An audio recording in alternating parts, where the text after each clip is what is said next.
I really liked that aspect where every idea is valued, and that that was like the spark that helped me explore opportunities in Germany for studying more. Luckily, I got into one master's program in Uni Bremen.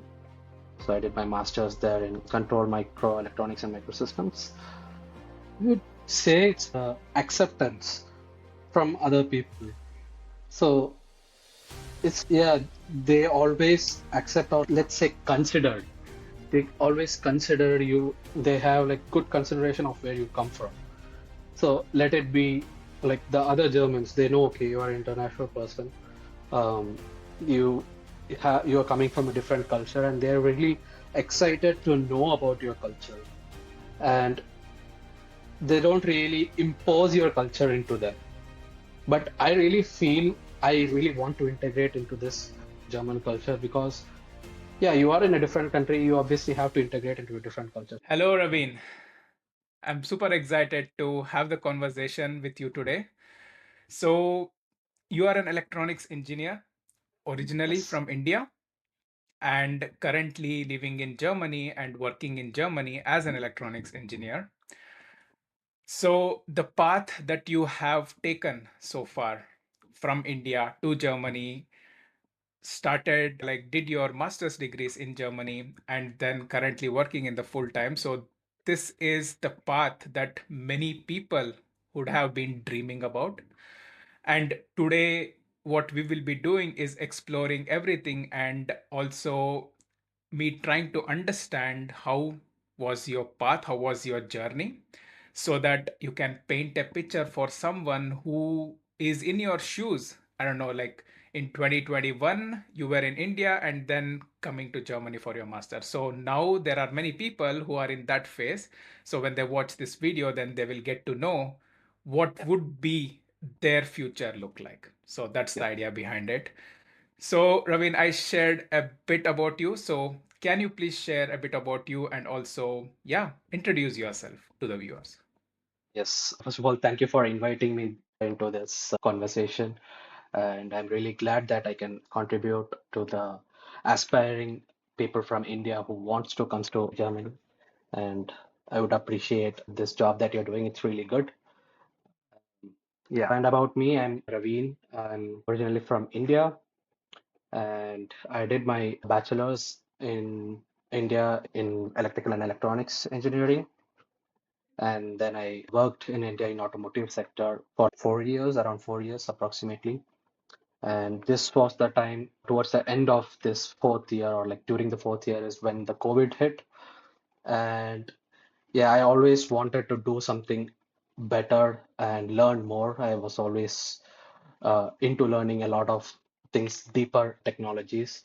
And that's what inspired me to look into education in Germany, doing my master's in Germany, to explore why Germany, because I was working in a German company and I was exposed to the work culture in Germany, which was completely different from how it is in India. And I really liked that aspect where every idea is valued. And that that was like the spark that helped me explore opportunities in Germany for studying more. Even the education system, in fact, is completely different than how it was in India. Unless and until I come here and experience it, I cannot like, yeah, for sure understand how it is and how good I can learn. So that's when I planned my master's in Germany and I started looking up for universities here. And yeah, luckily I got into one master's program in Uni Bremen. So I did my master's there in control microelectronics and microsystems. So I was pretty much focused on sensor technologies and microelectronics. So this was my focus areas. And I also did a lot of projects, and even my thesis was based on automotive electronics and sensors. And yeah, then after what towards the end of my thesis, I started for job opportunities here in Germany. And yeah, I got into one of the job that I'm in. I got like multiple offers, but this was the thing that I chose. And yeah, that's like a summary of introduction about me. And now I'm working in Anabred, which is a startup, and I'm located in Ulm now. This is really amazing, Ravin. So, the path that you shared, right? So, from India, you came to Germany, and the reason why you thought of like doing your master's degree in Germany is because you already worked for a German company while you were in India. So, this means Yes, that you would have had a lot of interactions with your German colleagues who are yes, in Germany, right? So, that's why you got a bit of an overview about it, I guess. So when I see your path, the career path that you took and things that has happened to you. So you said that you did your master thesis at ZF Group, right? So if I'm not yes, mistaken. yes, yes, And right after you doing the master thesis, you got the jobs. Like there is no much of a difference. And you even said yes. that you had multiple offers. I do come across people from abroad, from India, from different parts of the world, and it usually takes a bit more time for them to find a job. And I'm sure that maybe in your classmates as well, they might have taken a bit longer time to get the job. So what is something that you think, according to you, you have done differently than others, which made you to get a job right after you finished your master thesis? I would say determination and like spending good enough time for the job search. And of course, there are other aspects which is in your resume, or let's say to structure or construct the resume in a proper way so that you can highlight what are your skills and searching for jobs in different platforms. I also got to know a lot of companies that didn't exist in that didn't have job openings in LinkedIn's or any other such platforms, but there was job opportunities in their websites. So I had few companies like that. So how I searched these companies was I actually attended few expos, um, what they call here as Messe, not the job Messe, but the normal Messe. So as I said, I was very much always interested in technologies. So I was very interested in getting to know these technologies in person. So one such good platform is the expos that happen in Germany. So I was there for a few expos in Stuttgart, a couple of expos in Munich. So I made that effort to go there and like see which companies are doing what, and this kind of exposed me to the list of companies that I was interested and I was able to shortlist. And yeah, it's basically like a decision making. There would be a point where you need to, yeah, give away what you want, and you need to like figure out, okay, is this acceptable for you? So at first, when I was searching for jobs, this was, I think, so my thesis was supposed to be completed in April 2024. So I started my job search um, around February, I would say. But during the Christmas vacation from December to January, I did a lot of groundwork to list out the companies that I want. So I created backup companies, backups of backup companies. So this was like different stages of job applications for me. So the first stage for me was to specifically find, since I was more interested in sensor technologies, I was looking for companies in that area. And since I already had experience in automotive, so I was specifically looking for automotive companies that specialize in sensor technologies. And as you might know, the beginning of 2023 and 2024, during that time, there was this kind of recession kind of period, or let's say inflations, where the job recruitment and hiring, everything was stopped. And this immediately, I had to make my mind, okay, now there is no point in looking for like big companies or like the big MNCs, because yeah, we know for sure. I had connections in LinkedIn or like even my friends who are working for such companies. So I got the inputs like, okay, they have stopped the hiring process. So there was no point in looking into those companies anymore. So that's why, even though I heard there are some internal recruitments going on, but I felt, okay, I didn't have that much of a chance because I'm just completing my master's. So I had to switch and look for other companies that were not automotive, but yeah, but still they were like specializing in sensor technologies or tier two or tier three automotive supplier companies, things like that. That was my first stage of applications, and all I got was rejections. So I used to apply for at least 5 jobs in a day. That was my consistency. So I used to search evenings. I used to search normally, and whichever job I feel like applying, I just apply. And the easy apply option in LinkedIn is was pretty useful in that perspective for me.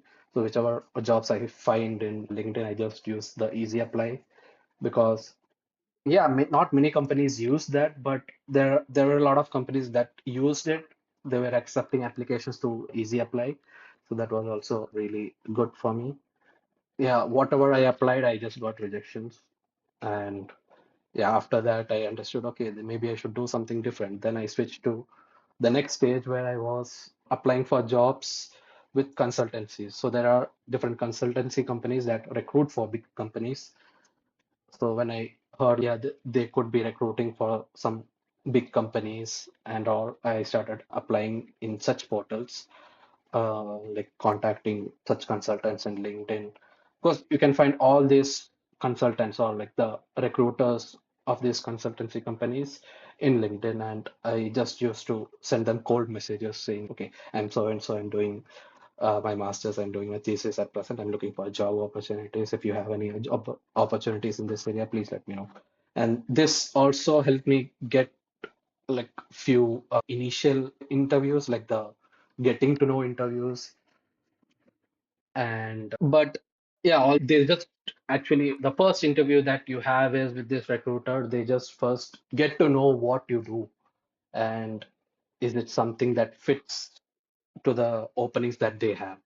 So they basically create a job profile in their system, and then they just share it with their team leaders or whoever so that they can shortlist few people. And I was also facing this rejections there as well.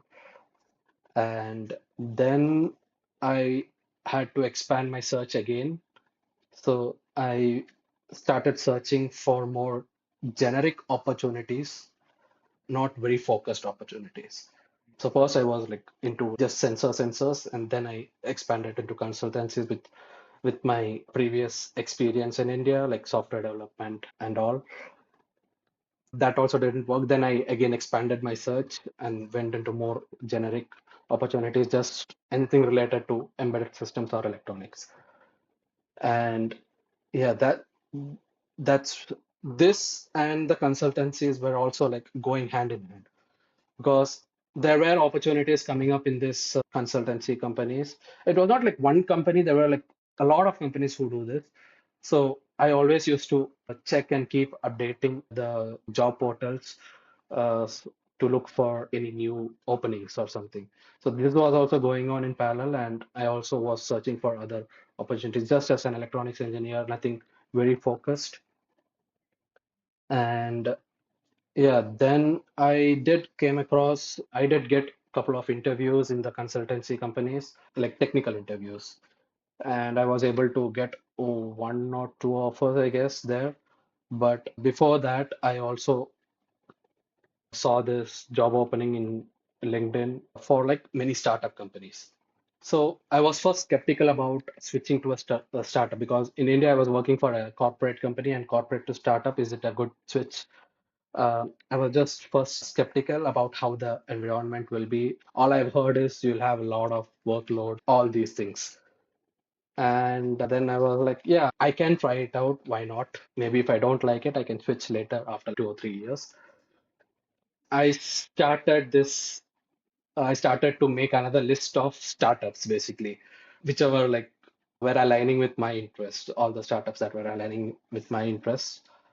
And yeah, there I also attended like couple of interviews in other startups, like Berlin-based startups. There was a point where I was not really liking few interviews because I was, I mean, yeah, this is one of the disadvantage. I can't say disadvantage, or I don't know how the process goes in. because I apply for something, but they in the interview they ask for something completely different than what I want. So I am into embedded systems, like completely into hardware development and software development, not the top level software, but the base level software like firmwares and everything. And in my resume, I made sure what are my expertise or what skills I know technically. But then I still get called for an interview where it requires a specialization in a completely different skill. And see, if you don't like it, then don't call for my interview. So that was one point, one disadvantage, or let's say one drawback that I faced while applying. There were two or three companies that did that. Maybe because the recruiter didn't know what exactly the technologies are, or maybe they might have thought, okay, he knows this, so maybe he might know also this. But when it goes to the technical experts, when the interview goes to the technical experts, they would specifically ask questions on technology B, and I only know technology A. So this was discrepancies, and I won't be able to answer. And like, of course, I get rejections in that. So while I was searching for this, while I was focusing on such startup companies, I came across an Abrid, and uh, the best part, it was a LinkedIn opening. I just applied. I think I applied in the afternoon or evening, and immediately at night around 10, I get a feedback from the recruiter saying that, yeah, we have received your application. We are processing it. We will talk to our technical experts and we'll get back to you. I'm like, this was the first time I'm receiving such a response because no one usually responds. You apply, you just get an automated email that, okay, you have applied, then yeah, that's it. And this was pretty surprising for me. And I think immediately the next day or like after 1 or 2 days, I got an email saying that, yeah, we find your profile really interesting and we would like to have an initial discussion with you, like a small interview to get to know you first before we switch to a technical interview. Then I first thought it would be like just a small interview and then a technical interview and then an HR interview. Usually that's how the general process is. But here in the first interview itself, they were like very much enthusiastic about the thesis work that I am doing. And it was actually like it caught me by surprise, this opportunity, because the things that they were working on is analog computers. When I hear analog computers, in my mind, I always pictured analog computers as a very big computer in the size of a huge rooms with a lot of wires and stuff. And I thought that was done and it has been stopped in the what 70s, 80s. And it was really surprising for me to know they still work on this technology. And then I was asking more and more questions about what are you doing exactly? Like, how are you handling this? What exactly are you doing? Then I got a small picture about how things are working over there. And the problem that they are completely addressing is they just want to fill the gap between the saturation of semiconductor industry. So now the semiconductor industry is saturation, what we call as Moore's law, because you can only shrink something to a certain limit. You cannot shrink a lot after that. So that's what Moore's law is. What in semiconductor industry we call it as Moore's law attaining a saturation. So it's reaching its physical limits.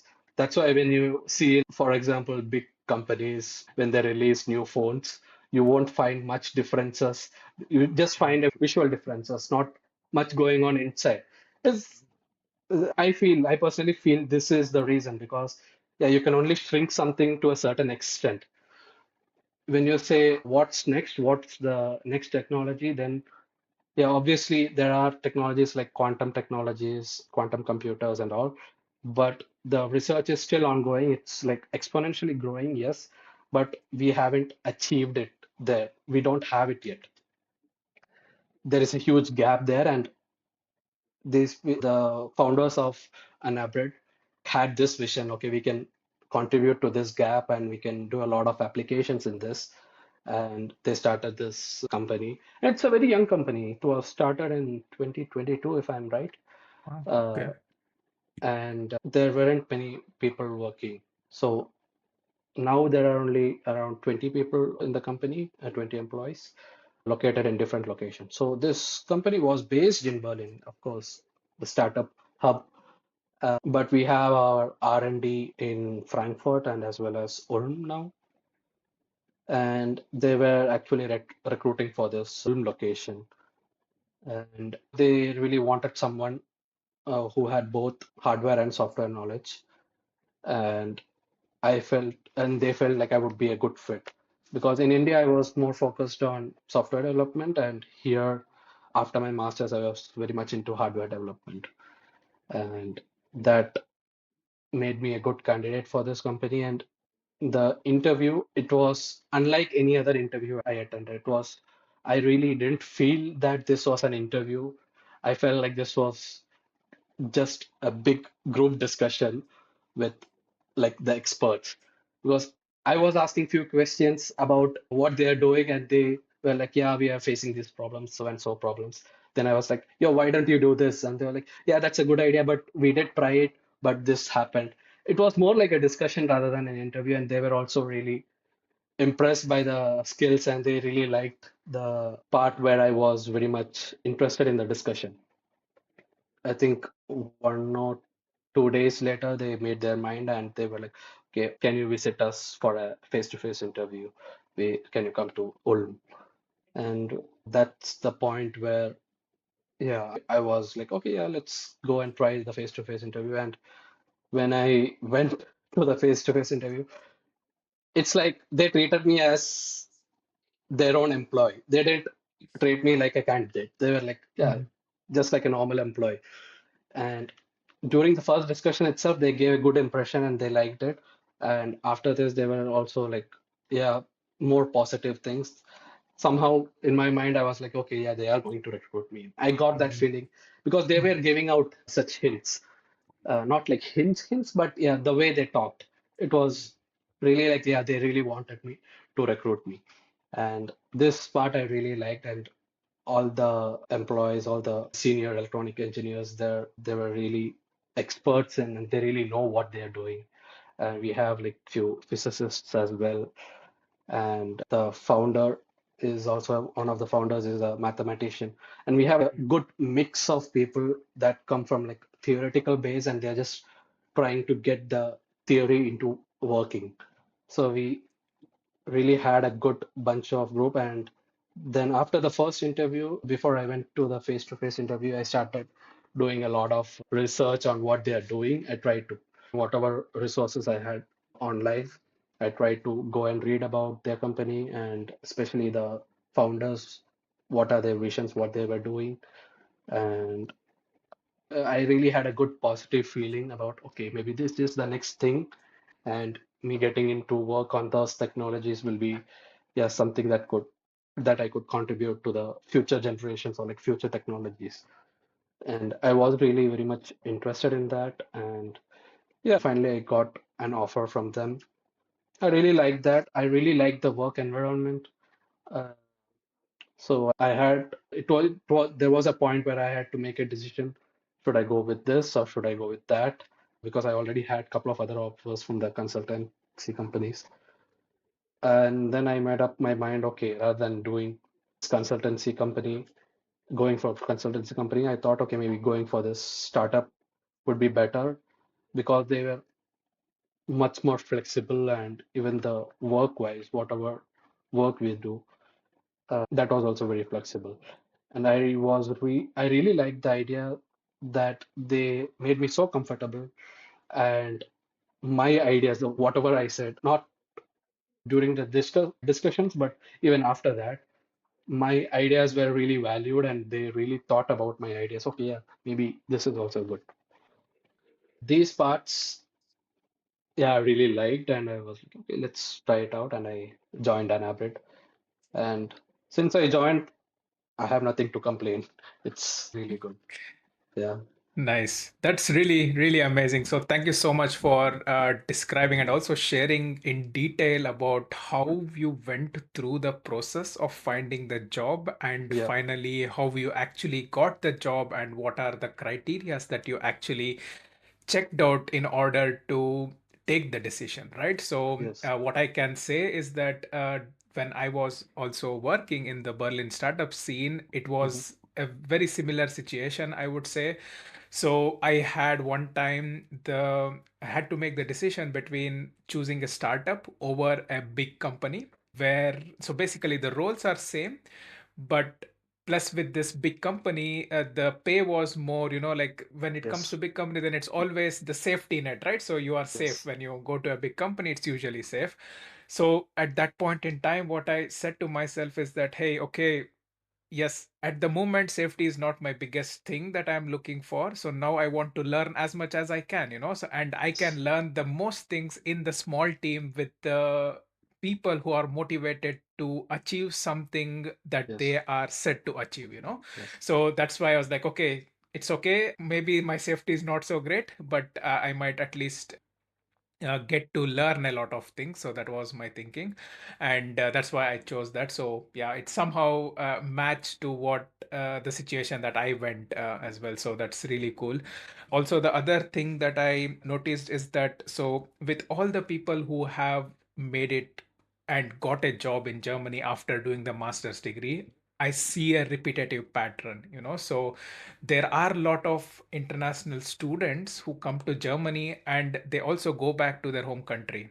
So they cannot able to find the job and stuff. So what differentiates between them and the one who actually makes it in Germany is the perseverance and the Yep. determination, which you rightly said. So if you are not willing to, yeah, take additional step, research, every day learning new things, Yeah. every day exploring new opportunities. So if you're not willing to do that, then it's very hard to make it in Germany or even other countries as well, I feel. So Yeah. that's why it's super important, I guess. And yeah, it just confirms from your experience as well. So you started with something else when it comes to the search, right? And you realize, okay, this is not working. And Yeah. then you pivoted back, or like you then again pivoted to a new strategy. You also tried that out. Then you realize, okay, maybe there is another strategy. Yeah. And you tried multiple things. And after, I don't know, maybe tens of rejection, you reach to this point where you Yes. actually got the job, right? So Yeah. this is super important, I guess. And that is what is the differentiator between someone who actually makes it and someone who won't make it, according to me, to be honest. I So mean, yeah. for me, I think it's really important for this pivoting point. When you see that something is not working, you should immediately switch to other strategies of always. That's what worked in my case. Because when I see that, okay, the automotive sector is not doing good, there has been like hiring freezes in multiple corporate companies. So I had to switch, and yeah, you never know. Maybe you find something really unexpected and a job that you really like that you never expected. Yeah. Yeah, yeah, 100%, I guess. So, yeah, when you start with one plan, if it does not work, you have to keep on exploring the new opportunities, right? Yes. So you cannot just give up. So, and being consistent is important as well, right? Yes. So sometimes what I feel is that people just think that they basically have to get the job not doing any hard work. So this is not going to work in Germany, at least based on my experience. So you have to really make sure that you have the content, you know something, you are specific, you have a specific knowledge that is actually helpful for the company, and you have to showcase that as well. So this Yes. is very important, I guess. And Yes. yeah, that's what gets confirmed after speaking with you. So I have a few questions, if it's okay for you Yeah. to ask with when it comes to all the things that you were sharing. So you said that in the automotive sector, when you started looking for the electronics engineering job, it was hard, right? I Yes. would say that since 2024 beginning until now, automotive sector is facing a bit of Yes. challenge. I'm Yes. quite sure about it, right? Yes. So if not, like according to your experience, apart from automotive engineering, Do Mhm. you see that there are a lot of opportunities for electronics engineers in other fields in Germany as well? Yes, of course, there are a lot of opportunities. So even when I was searching for jobs, there were like many other companies that were non-automotive, but they were still focused on electronics. So there were companies that were, I don't know, creating some electronic equipments. There were a few, yeah, of course, the space and defense sector. So there also there were like many openings for electronics engineers, and yeah, mostly things like that. I also, yeah, everything will come under a defense and aerospace, but I also came across some drone companies. There were companies that were making innovative dishwashers, like such electrical and electronics equipment company, the consumer electronics companies. So they were also hiring a lot. But I think in general, not only the automotive sector, even the other sectors were somehow facing losses, and they were like slowing down their recruitments. So yeah, that was happening. But one thing I saw was there were a lot of recruitments still ongoing for completely software developments and like in the IT sector.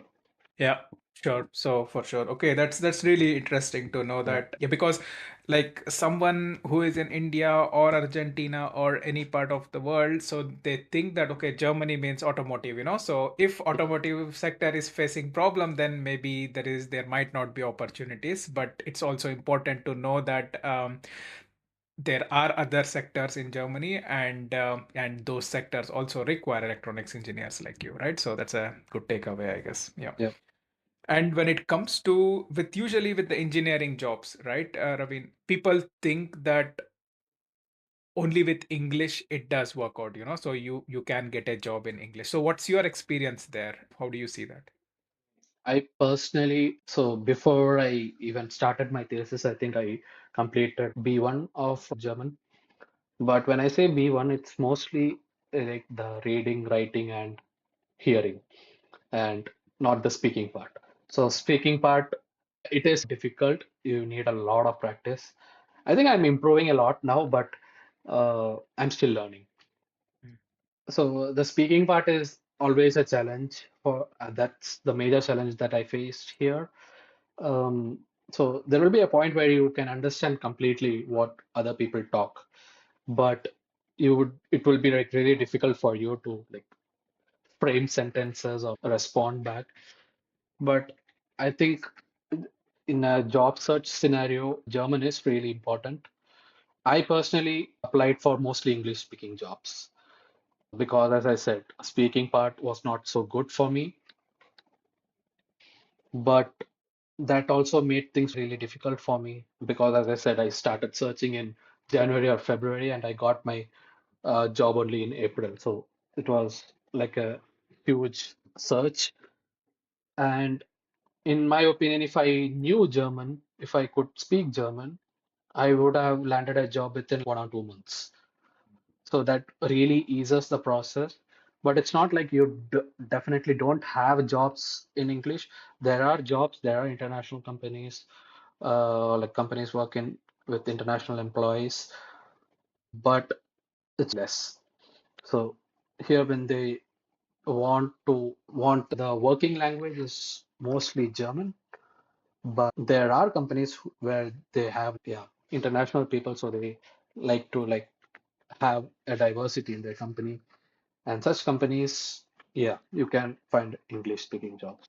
Yeah, very true. So this is also something that I experience, you know. So German will always put you in a better advantage position, I would say, Yes. right? So yeah, like there are English speaking jobs, but still it's not endless, right? So, but Yeah. if you know German plus you are technical really good, then your opportunities are endless, is how I feel, you know. Yes, So yes, that's definitely.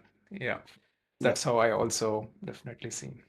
Nice. That's really cool. So yeah, like maybe just to go step back when it comes to the process of you coming to Germany. So like you came to Germany to do your master's degree, right? So you did your master's degree in Uni Bremen, right? Yeah. Can you share with me your experience on getting into this university for your master's degree. So how was that process looking like when you were in India, and how did you actually got this?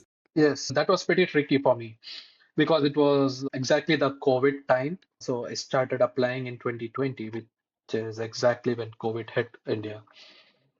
And at first, I really wanted to come in the winter intakes because most universities have a lot of programs in winter intakes compared to summer intakes. When I was trying to do this winter intakes, that's exactly the point when I got to know like the COVID is not going, will be going on for longer time because I think it started around March 2020 and the admissions for winter intake closed by July or August, somewhere there. So I thought, okay, maybe winter is not the good time for me to my master's. So by that time, I was already researching on like the universities, their programs. I did everything using dad.de. So this website was like an encyclopedia for universities over here. And I think that's really important to look into this website, which programs are offered in English, which universities, and so on. And yes, that's one thing. And during the winter semester, like towards the end of 2020, I started applying for universities for the summer intake. And yeah, Uni Bremen was one of that.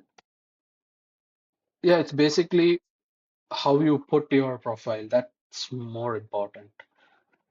I had applied to, I think, around 5 to 10 universities overall for the summer intake, and I got offers from 2 or 3 universities. Yeah, I think two. One was Hochschule and some Hochschule in Bremerhaven, and one was Bremen. Or I also got in Freiburg. I'm not sure. I don't remember. It was like 4 years ago. Yeah. But then what made me choose Bremen was, yeah, I was, yeah, there was a point when, as I told, I had colleagues. So one of my boss in my previous company when I was working in India was he did his studies in Germany and he got into this. He was an Indian actually, and he did his studies in Germany and he was settled in Germany, and he came to India for like just 2 years on a deputation for setting up some project, and he was my boss, he was my coordinator and everything. So I really I really had good conversations about like educations in Germany with him, and everything, or like the first point he told was it doesn't matter which university you go to, all that matters is the skill that you have. Unlike the scenario in India or like the US, where people think, okay, you need to get into a big university to secure a good job. It's completely different here. You don't have that university brand value here, which I really liked actually, which also motivated me to apply for as much universities as possible. Because education, as I said, the education system here was completely different, right from the recruiting point of view. So after your master's, when you apply for a company, they don't really look into which university you went to. They just care about what you learned there. So I think that's a very important takeaway for me before I started applying for universities. And yeah, I chose Uni Bremen because they really had good program. It was very diverse program. So it was control systems, microelectronics, microsystems. It was very diverse, and I had a flexibility to choose my focus. That's what actually made me choose Uni Bremen. Nice. That's really cool. So, like the point that you mentioned when it comes to which university that you are studying does not matter, you know. So, this is exactly how I also say or share my feedback to someone who asks me, you know, like if they say, okay, hey, I got into this university and this university, can you help me to choose, you know? So, I was like, hey, to be honest, like in Germany, like in India or like in US, it does Yeah, not usually matter.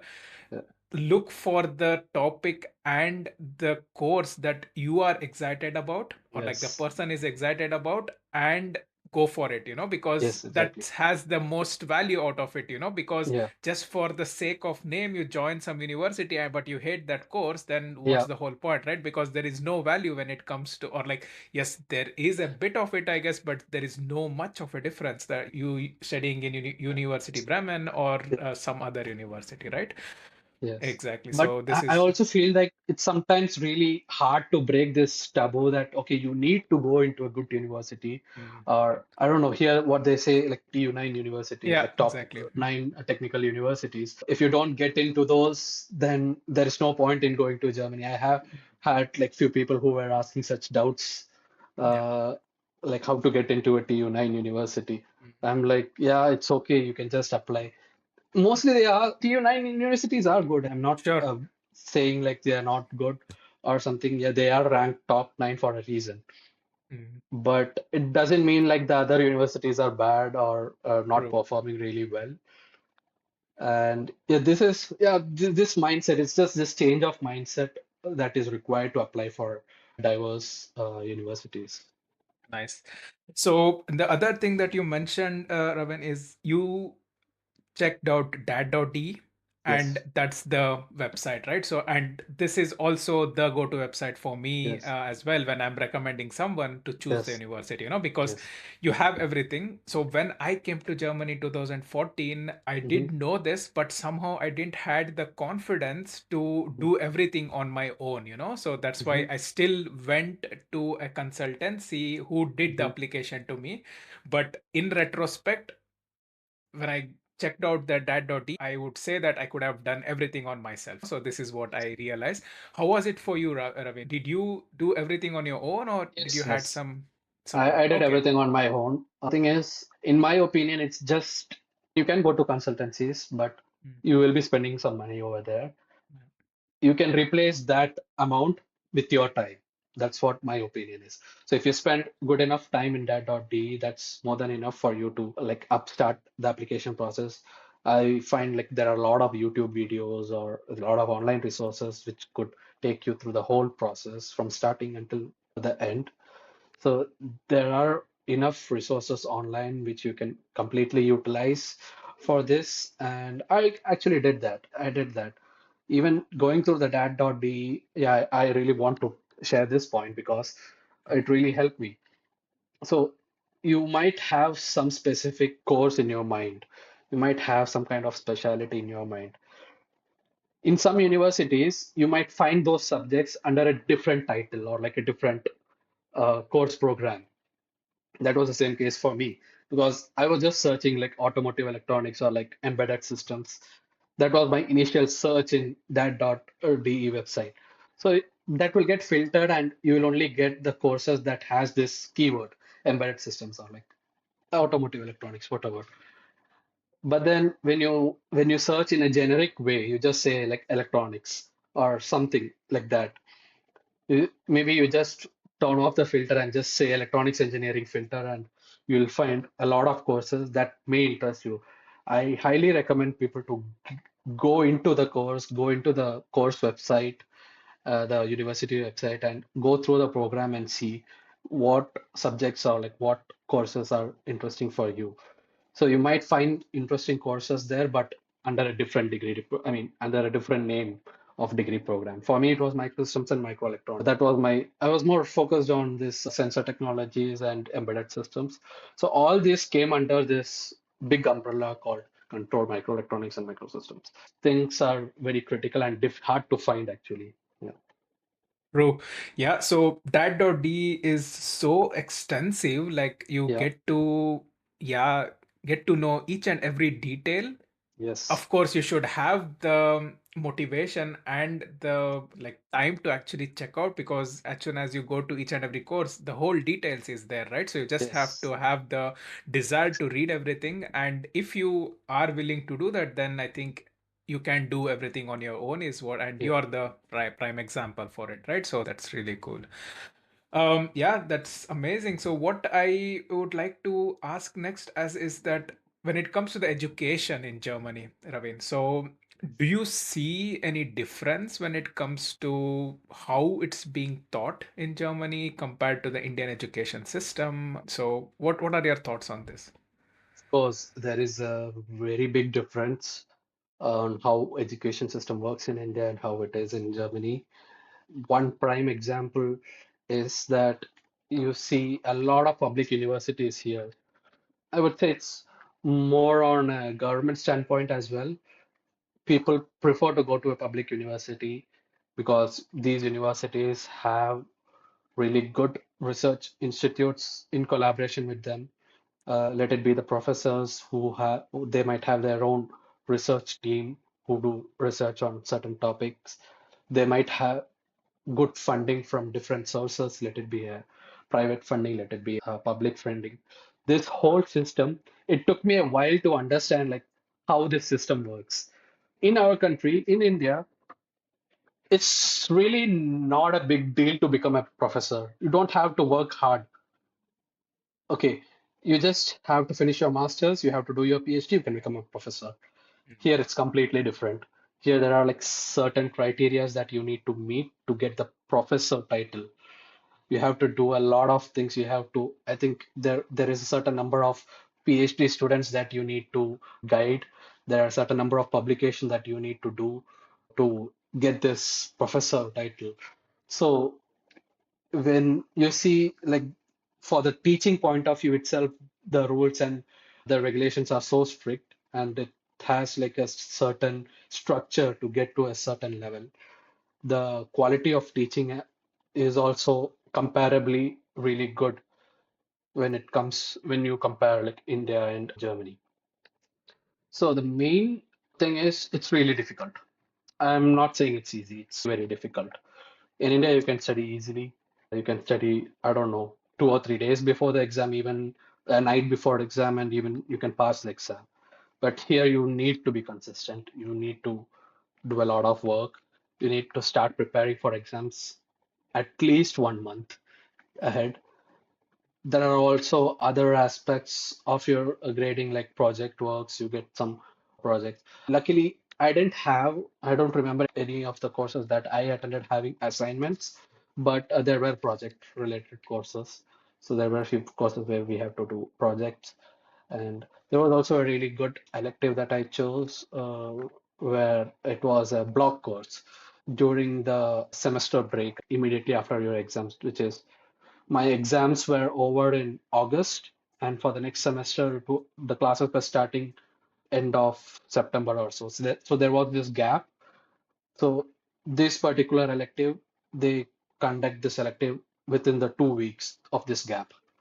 So it's 2 weeks continuous from morning until evening, and you learn a lot. These kind of courses are called block course, but this was a completely different way of learning for me. So it's like not only you just see and learn things, you get to do hands-on. So those kind of courses, such innovative courses, there is no particular structure for a course actually. It's the professor who decides how they want to teach the students. So I had a professor who had a lecture script, which is also, I don't know if he published it as a book or something, but it was in that format. So he always goes through this chapter and he like explains through this lecture script. So there were professors who were depending on PowerPoint presentations. Of in India, I just know I just got to learn through PowerPoint presentations or something in that way. Yeah. But here I had like different ways of learning, which Mhm. also was very helpful for me. And another aspect as a system is you get to choose what you want to do. It's not mandatory for you to like, okay, you need to do these A, B, C subjects in this semester, and in next semester you have to do E, F, G subjects. Nothing like that. You can choose, okay, I want to do subject A, I want to do subject Z, I want to do subject C.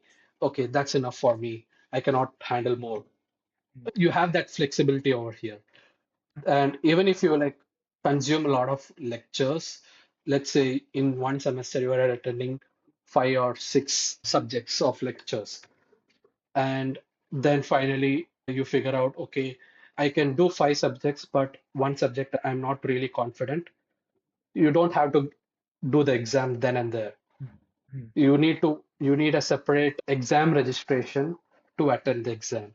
So if you register or deregister for this particular subject, you are safe. And yeah, that also gives you much more time for preparation for that particular subject. And also another thing, in India, when you fail in a subject, it's considered really bad. Okay. Yeah. He, and that will somehow be a mark in your, that will somehow be indicated in your, let's say, curriculum or the way you, in your certificate or like transcript or something, that you have reattempted this and then only you have passed. And that is considered as a negative thing. Here, that's not a negative thing. I personally have failed in subjects. I took two or three attempts in some subjects to get my to pass a subject. So that has happened to me. Oh, that doesn't mean okay, I don't know this subject. It's just that I'm taking a bit extra time to learn this. So that here, the system itself sees it in a positive way that doesn't push you behind. And these are not reflected anyway in your degree certificate or in your transcript saying, yeah, you made this many attempts to pass this subject. True. So it's the skill that you develop throughout the learning process that is important. And you have a lot of opportunities to do that in this scenario. The marks or the grades, of course, they are important, but they are not as important as the skills that you learn. Yeah, Yeah, very true. I can definitely yeah, underline everything that you just shared. So the yeah, core difference, what I see is that when it comes to learning as well, right? So nobody forces you to do something. In India, it's different. So when you are joining a course, like from parents until the lecturers, always everyone forces you to do stuff. yes, Here, you have chosen and it's your responsibility to do, but yeah, nobody is gonna force you to do X or Y, right? So it's exactly. up to Yeah, you, like in the classes as well, right? So you are always free to leave the class whenever you want, yes, right? exactly. So Yeah, nobody yeah. tells you anything. Yes, This is what was very weird to me in the first first as soon as I started my studies here, like I was like, okay, yes, people were leaving and coming. I was like, okay, what's happening here? Like the lecturer is totally fine with it, and yes. this is also something is quite different, I feel. It's basically the ecosystem, the educational ecosystem is completely different. Where I don't know, as a kid, you have been imposed into a different rules and regulations at your school right from your childhood. So when you see the different ecosystem over here, it's completely different, and you're like, okay, this is better. You have a lot of flexibility over here. You don't need to do the things you don't want to do. So yeah, that I really like that over here. Yeah. So I think this can be a really nice transition point as well for our conversation. So as you saw this such a big difference when it comes to the education system, Yes. I'm quite sure that as soon as you came from India to Germany, you would have Yeah. also seen so many different cultural things as well, Yes. right? So that being said, how was your initial days in Germany, Ravin? So what are the positive things that you experienced, and what are the maybe not so positive things that you experienced? It was a critical time when I came to Germany because it was right before the second wave of COVID. I think I reached Germany and within 3 or 4 days, the all the flight operations were shut down from India to Germany due to the COVID second wave. I Here also we had a lot of restrictions, like you cannot walk out after certain time. Visit There had this social distancing in supermarkets and stuff like that. So that was there. I would say, yeah, it took me a while to get adjusted to this environment because it was new to everyone and even new for me. But other than that, I was really excited when I came here and I was mostly for, I mean, I don't know, many students do this, but for me also, okay, I'm in Germany now, I need to go and explore all the places.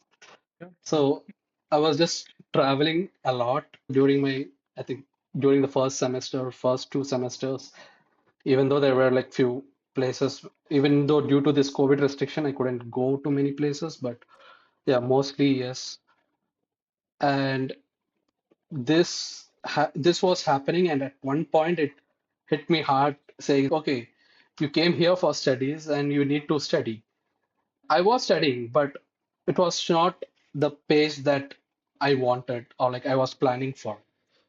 Because for me, the main major difficulty that I faced was the gap between my bachelor's and master's. So I did my bachelor's and I worked for 4 years, and then I came here for my master's. So there were a lot of things that was not in my mind. I had to like revise a lot of topics, Mm. a lot of basics and things like that, which kind of slowed me down in my studies. So I think that was one of the major disadvantages I faced. And the good thing was I had this flexibility to study on my own pace. So I took out some time. Uh, I was focusing on learning the basics first. I read a lot of, I even used few reference books that I used in my bachelor's. Uh, yeah, all those things. I did like the ground preparations, the basics. I made my basics strong first, and then yeah, then started focusing on the subjects that were there for my masters. So I think this would be something that I faced when I first came here. Yeah, for sure, right? So the new country is already a challenge, and on top of that, you had to also face this COVID challenges Yes, in the yes, new country, right? I'm quite yes, sure that it might not be the best, yeah, I don't know, experience, I guess. But yes. like the thing is that what I always, the way how I see it is that because you survived all those difficulties, that's why you are here and we are talking today. Like Definitely, yeah. it could have been the case that, ah man, this is so hard, okay, let me go back to India because it was so easy for me there, and now I'm suffering through a lot of difficulties. And yeah, so that's, I think that actually differentiates, that's the differentiating factors. Yes, yes. Yeah, that's really an important point because for me, going back was not an option because I really liked how things were over here. And I really wanted to con such an working environment that is there over here. So in India, yes, you can get a job, but I don't think I had the flexibility or that the independent values for the thinking that I had. So I might have some good ideas or maybe bad ideas. I wouldn't have people to validate it or reject it. Okay, this is wrong because of so and so reason. So that my ideas won't even be considered. So this was something that I faced, not specifically, but yeah, in general, I would say I didn't have the flexibility, or let's say you would be focusing so much on your work. You'll have a lot of workload. You won't even have the space and time to think about something else that you want to do. This was not an ideal scenario where I wanted to work in. Of course, I can do that even if there is I can do that anytime. I can go back to India. I can continue doing that. But for me, something new or like something special or like contributing to something new was always been my dream. And I see that that has more chances of happening over here rather than there. So even like when you say in a work environment, the ideas are being considered, and even though they are not implemented, they are considered. I'm very much happy with that. So I have a reason why my idea don't work. Such things are, I think, are really important for me.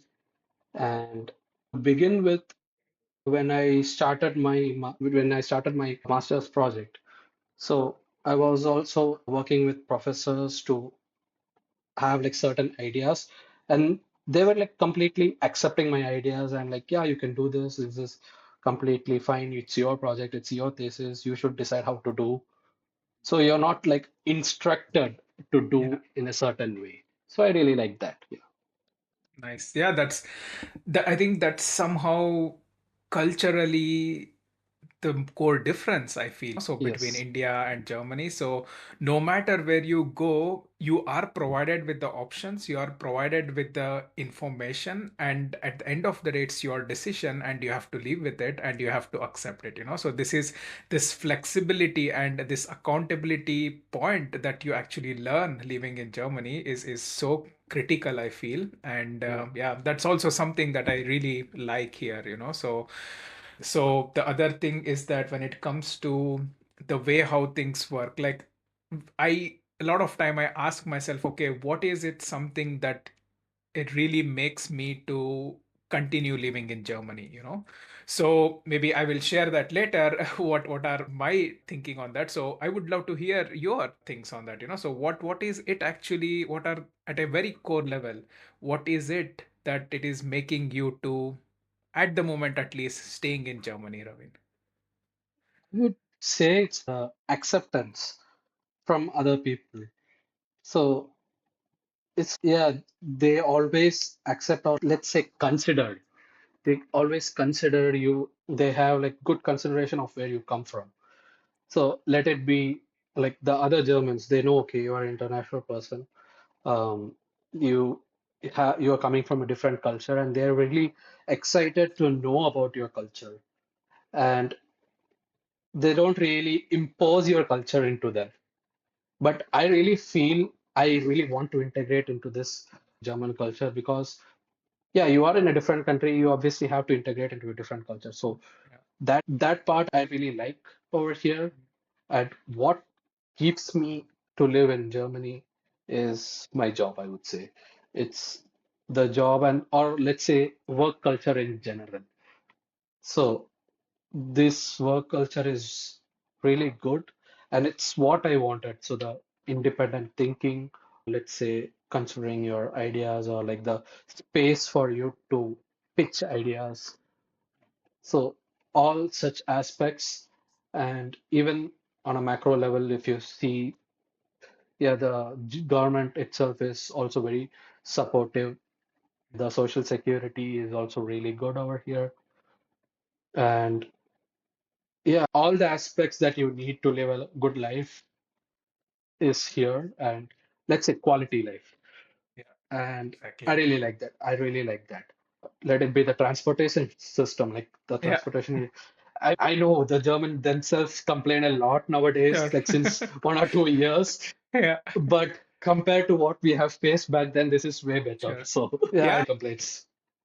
exactly. So I also feel that for people, the comparison is what matters. So for Germans always lived in Germany, their comparison is the better version of Germany. So it could be that 5% better, it was 20 years back, and now Yes, it has 5% bad. But for us, it's the comparison is India, right? So we yes, always compare that, and that's why we always feel thankful about everything that we get out of this system. And to get out of like all the benefits out of the system, it's also not so easy. Like you have to be hardworking, you have to make it, or like you have to earn it. Unless you don't earn it, you don't get it. So this of is what I course. always say to everyone. So yes, Germany offers a lot of opportunities for the ones who are willing to work, not Yes, for the ones who are faking, not for the ones who think that everything comes easily. No, you yes. don't have chance. For the ones who are willing to learn, who are Learn. curious about topics, who are actually willing to give something back to the society. So for them Yes. there is an opportunity, is what I feel. And like I was sharing with you, Yeah. everything that you shared is also what makes me to live in Germany. Top of it, when I ask myself on at a very core level, it's the fairness in the system. Oh yeah. So Yes. Yes. so no matter where you go, you, like you rightly said, they treat the same way. At least I never in a last 11 years never felt like, okay, they are doing some partiality to me, so yes, never in a yeah, single time I did not feel it. So yeah, this fairness in the system is what really makes me happy. And also I don't have to, I don't know, bend my knees to anyone to get things happen, exactly. so Yeah, yeah, I don't have to beg someone. If I'm right with what I'm doing, if I have yes, done all my work, then yeah, yeah, it's just the process is there, I have to follow it. Every other yes, Germans also follow it, and then if I follow, I get this thing done. yes, For me, what really get into nerves is that in India everything is with connections. If you have to get things done, you have to go through connections, and yeah, this is what really get into my nerves. and But yeah, I mean, here, different countries work differently.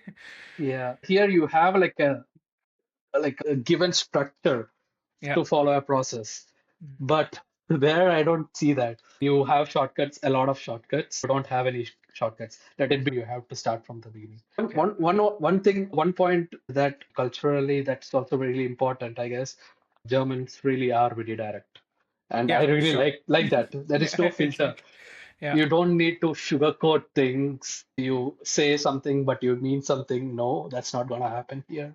Mm. When you say it, you mean it. I really like that over here. Yeah, right. So this directness really Yeah. makes things simpler, So you Yeah. don't have to, yeah, I don't know, go behind the bush and try to really decode something, So whatever they say, you can just stick to it and Yeah. then accordingly react, right? So you don't have to Yes. worry much, I guess. So that really, for me as well, it really that's something that I really like, So Yes. of course, with Ye- punctuality, everyone needs to Yeah. also be aware of Yeah. it, especially the expats. Yeah. Yeah. But honestly, when I came first to Germany, the Deutsche Bahn was not really bad. They were like planned everything. Yeah. I think they are now doing a lot of construction work or Yeah. something. They are facing such issues which Germans are not liking, obviously. Exactly. Yeah, Yeah. somehow I don't use a lot of Deutsche Bahn or like this ICE, but I don't know, maybe 90% of the time I never faced any problem, But also I'm not the frequent commuter, so that's why I don't want to talk too much about that. But yeah, so at least compared to other countries, it's still better, is what I feel, So it's not the Yes. worst. Yeah, Yeah. exactly. Nice. That's really cool, Ravin. So, yeah, I think we are slowly reaching to the end, and a lot of really nice insights that you gave to me. And also it's super cool for someone to really hear the honest conversation, So there is no sugarcoating, all the truths that you went through in order to reach to this level that you are currently in, which is truly amazing, I guess. So one last question that I want to Yeah. end up with. I think we also covered a bit, but still, what I want to share or like ask is that, so what are your future plans, Robin? So, are you planning to stay in Germany for long term, or are you planning to go back? No matter what is the plan, why is that? Because that why is what I'm super interested in. And also, I'm sure that yeah, things will change, right? So what you say now might be different than in Yes. 6 months time, but whatever you have in your mind right now with your current circumstances, if you are okay with sharing, would love to hear Yes. that. In my current circumstances, I really want to stay here as long as possible, especially because I would really like to make my share of contributions to the emerging technologies or like emerging research, whichever is ongoing now. And as far as I think research is concerned, I don't think there are much opportunities over there back in India. I really want to focus on that over here, and so that Germany gives me a good space for that. So I think for as far as possible, I will be here, and I don't have plans to move back anytime soon, though. But yeah, of course, there will be other circumstances. Maybe there might be change in plans, Yeah. but that's completely uncertain. So yeah, this as of now, yeah, this is my plan to stay here. And I've been always interested in such research related projects or anything that I can contribute to research. So that has always been my thing, and I wanted to do that. And I would like to explore such opportunities over here.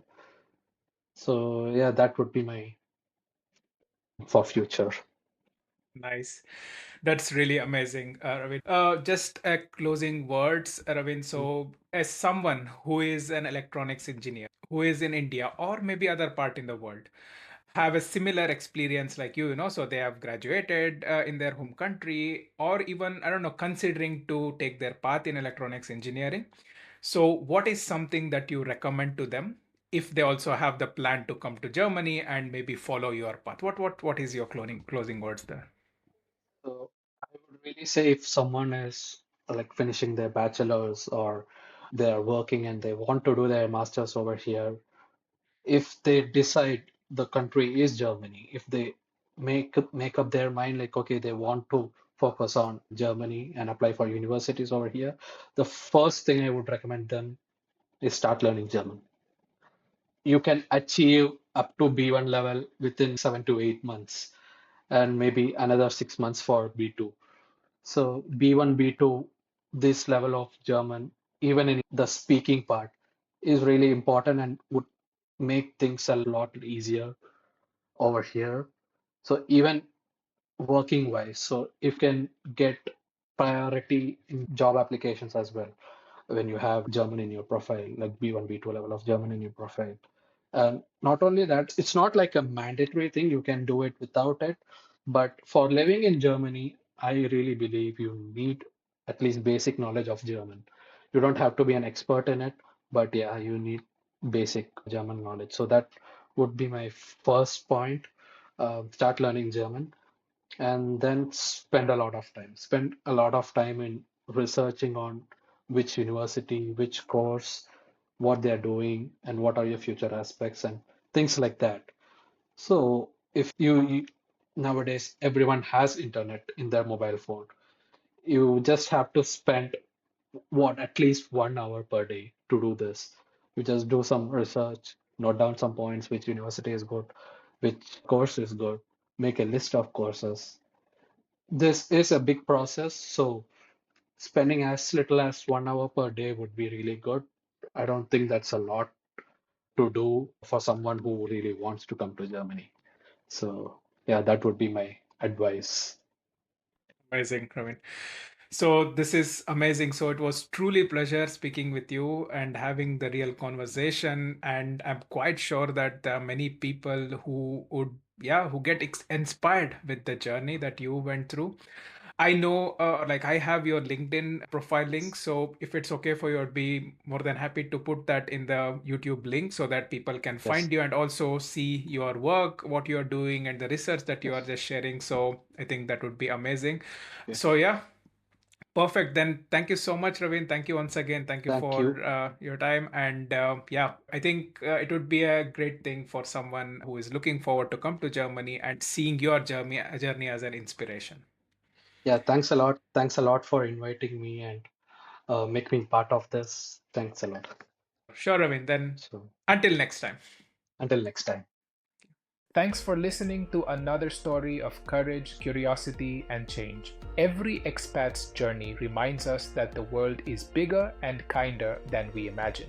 If you want more stories like this, subscribe to my newsletter at chandrasen.me, subscribe and follow me on social media. Your support, a share, a like, or even a quick comment helps these stories reach more people who dream of a life abroad. Until next time, stay curious and keep crossing borders, both outer and inner.